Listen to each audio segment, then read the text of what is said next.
Olá, você sabia que em 2014 a Presidência da República teve gastos com cartões corporativos chegando a 8,8 milhões de reais? Desses gastos, 99% não estão acessíveis, não há transparência sobre esses dados para a sociedade. Essa questão é uma questão antiga, recorrente, tema de reflexão aqui na casa e que agora o tratamento do uso desses cartões corporativos passam a ser tema de um projeto de lei do senador Anastasia, que conversa conosco sobre o tema. Senador, muito obrigada pela sua presença no nosso programa. Transparência é uma necessidade que a gente vê nos dias de hoje em relação à administração pública, né? E essa questão de cartão corporativo, ela ainda não está bem equacionada nessa convivência, não é isso? É verdade, Tânia. Primeiro, quero agradecer o seu convite para estar aqui novamente, cumprimentar a todos os telespectadores da nossa TV Senado e dizer que esse é um tema importante.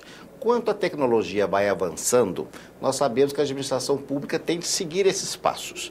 No momento que passou a haver a figura do cartão de crédito nosso, coloquial do dia a dia, a administração pública também, corretamente, passa a ter a oportunidade de usar esse mesmo instrumento, essa mesma tecnologia para facilitar o andamento da administração.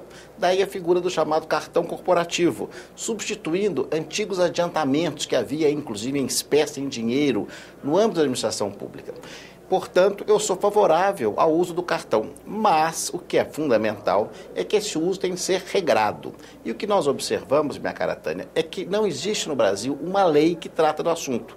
Há tão somente uma regra administrativa, um ato administrativo que dá o contorno geral para o uso do cartão corporativo. Daí porque a nossa iniciativa de propor aos nossos colegas do Senado e depois aos senhores deputados federais a possibilidade de regulamentar o assunto, traçando uma moldura geral sobre o tema dos cartões. Como você bem coloca, com transparência, com legalidade, com probidade, indagando-se aonde o dinheiro é colocado, porque como se trata de dinheiro público, é obrigação do poder público prestar contas e é direito do cidadão saber aonde o seu dinheiro, porque o dinheiro público é do povo, está sendo alocado e gasto.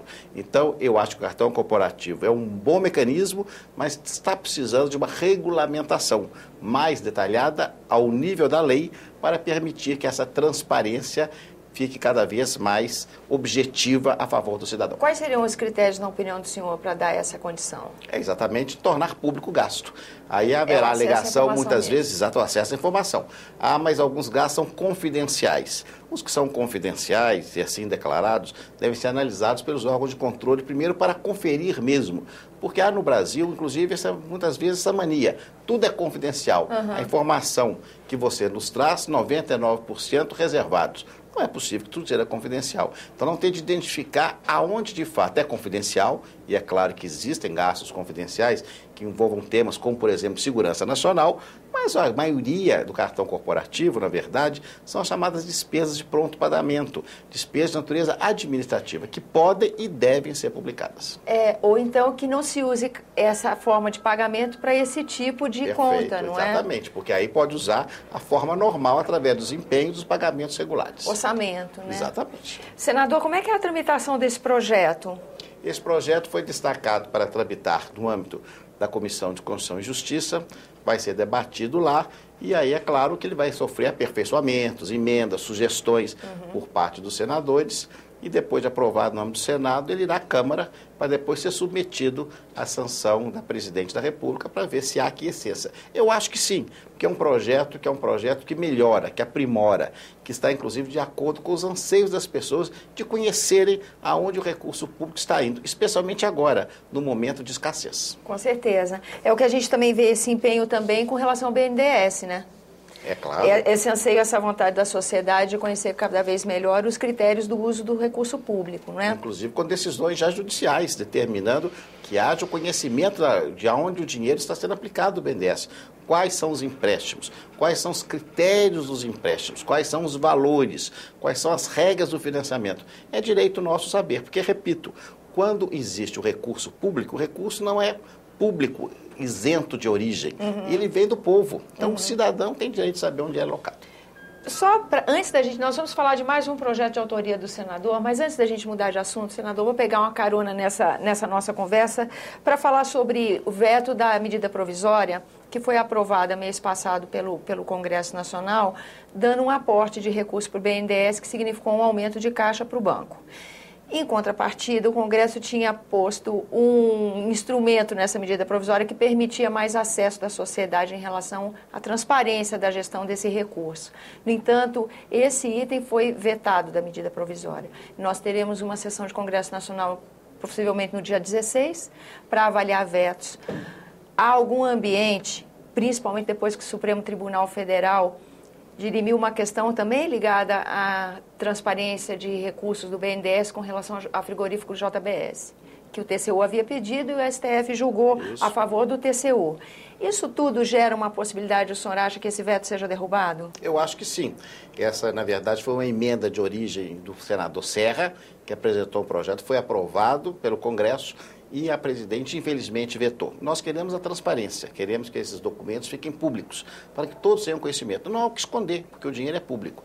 Então, eu acho que esse veto tem uma possibilidade muito grande de ser derrubado e vamos trabalhar nesse sentido. Embora essa prática de derrubada de veto na casa ainda não é uma prática muito corriqueira, né? Mas é prevista na Constituição. Não é direito da presidente vetar, é direito do Congresso, se assim entender, derrubar o veto. Vamos falar agora, senador, sobre outro projeto que o senhor deu entrada ainda essa semana, né? Sobre a atribuição que há uma disputa entre Banco Central e CAD com relação a atribuições, não é isso? É verdade. E o senhor esclarece a questão, não é? É verdade, Tânia. Já é uma distinção importante ser feita agora.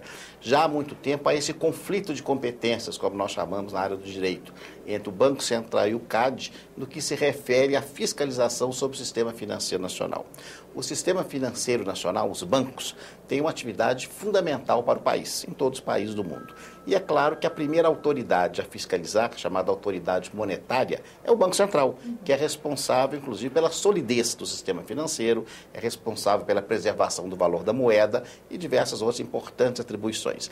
Mas o CAD, que é um órgão de defesa econômica, que integra o Ministério da Justiça, tem também, por lei, responsabilidade de defesa da chamada ordem econômica, protegendo a economia como um todo, em especial o usuário, no caso dos bancos, os correntistas.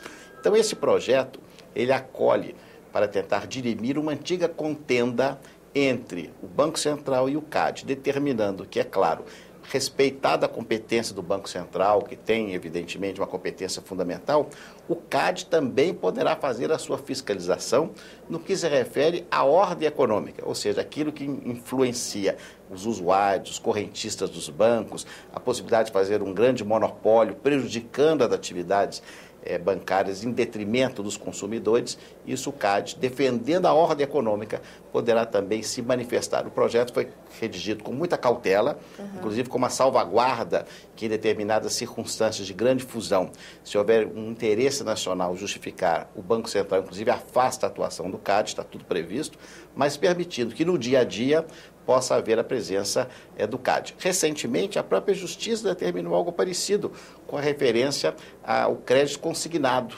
envolvendo alguns grandes bancos que estavam fazendo uma espécie de monopólio, de mercado fechado, não permitindo que seus correntistas pudessem conseguir, especialmente servidores públicos de diversas esferas do Brasil, conseguir empréstimos consignados de outros bancos. Isso tudo, então, a própria Justiça aplicou multa. Então, nós percebemos a possibilidade do CAD ter uma ação administrativa. Esse modelo, inclusive, não é um modelo inovador no Brasil.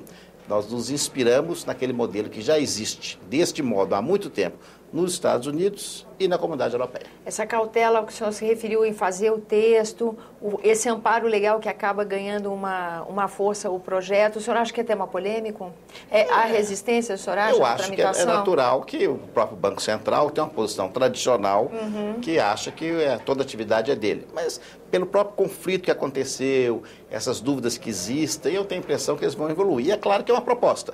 Vamos debater com os nossos colegas, os senhores senadores, se vier a ser aprovado com as modificações, ainda vai à Câmara, debatido pelos senhores deputados, mas eu estou muito esperançoso, porque é um projeto que avança no sentido de proteger a sociedade, de dar mais garantias ao cidadão brasileiro e permitir sempre a melhoria do sistema financeiro nacional, que é tão importante para nós todos. Senador, muito obrigada pela sua presença aqui no nosso programa. É um prazer.